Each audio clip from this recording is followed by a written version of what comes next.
Too many Twitters. Coming to you from Oklahoma City.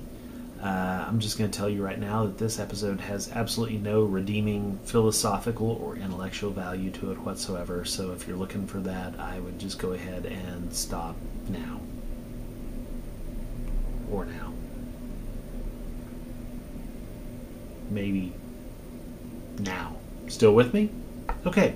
So I'm in the Skirvin Hotel in Oklahoma City here on business. The Skirvin Hotel has always been a building that I have been obsessed with for many years, even back when I lived in Oklahoma City. It was a building who, interestingly enough, the history of the Skirvin Hotel is on the comforters of the beds, and so the Skirvin Hotel opened in 1911 to a city caught up in the spirit of the new century. The Skirvin Hotel made physical the dreams and ambitions of wealthy land developer and oil tycoon William Balzer Bill Skirvin. And on the story goes. This building was the epitome of opulence in the Midwestern United States, and has been restored to quite a bit of its original opulence of the early 20th century. It's very nice, amazingly nice hotel. I remember what made me obsessed about the building way back when was when it was in its abandoned state, and I always used to call it the Ghostbusters Hotel, because it was you see the outside of it and it looks like something outside that should be in Ghostbusters. And I would go to the windows and I would take pictures, like where the restaurant is now. I would go and take pictures in the windows because there would still be old furniture that had been there for decades. It was like all tattered and dusty and everything, and the whole thing, it just looked. It was very ominous and foreboding. But the interesting thing about the place is that it is actually rumored to be haunted, and it says here that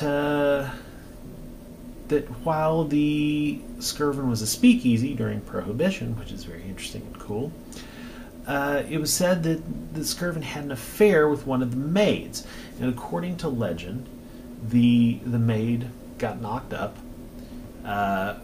While the maid was pregnant, got locked in the penthouse on the top floor. I believe there's 14 floors. I'm on the 5th floor right now. The maid got locked up there. The maid had the baby up there.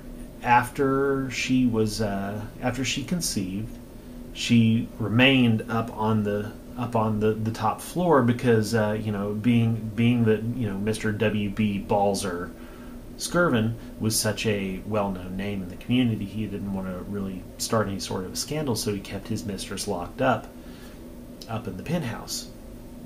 So she had a tough time of it, got depressed, went a little stir-crazy,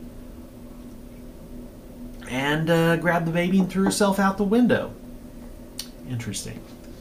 And so the maid's name remains unknown. This is according to a website that I've Instapapered here, and I'm going to put the link down here at the bottom.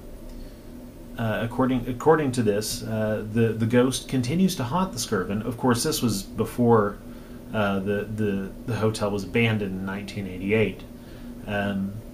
But the maid's name was nicknamed Effie because they didn't actually know what her name was. But before the hotel closed in 1988, guests before would often report that they couldn't go to sleep at night because you could hear the sounds of a child crying all night long. Men had complained of hearing a woman propositioning them in the night. One guy claimed to have seen an apparition of a naked woman in the shower with him. And one guy even claimed that he was sexually assaulted by an invisible entity during his stay at the Skirvin Hotel. And I have to say that if I'm propositioned by some sort of a naked, watery ghost woman, in the middle of the night, which I guess it is the middle of the night right now. It's almost 2 a.m. I am up way, way, way too late. I say go for it, because, really, if you're going to be propositioned by a ghost woman, now's about as good a time as any to do it. Anyway, so there were these strange occurrences and things going on. Things being moved around by themselves, like maids' carts being pushed up and down the hall when no one was there, and so that's interesting. But here's what's interesting down at the very bottom of this article. A couple of comments. One, the city of Oklahoma City needs to abandon the Skirvin Hotel project. I've been inside before the renovation started in September 2004. You can see objects moving with no one else around to be moving them. The crying and screaming of a woman. I just don't think it's a good idea to be messing around with that place. Yeah. And then this other one says, I've actually been in there, and it really is haunted. You can see the woman standing in the window she jumped out of, which is right up there. When you see her, she's at first standing far away, and then she runs up to the window and then stops.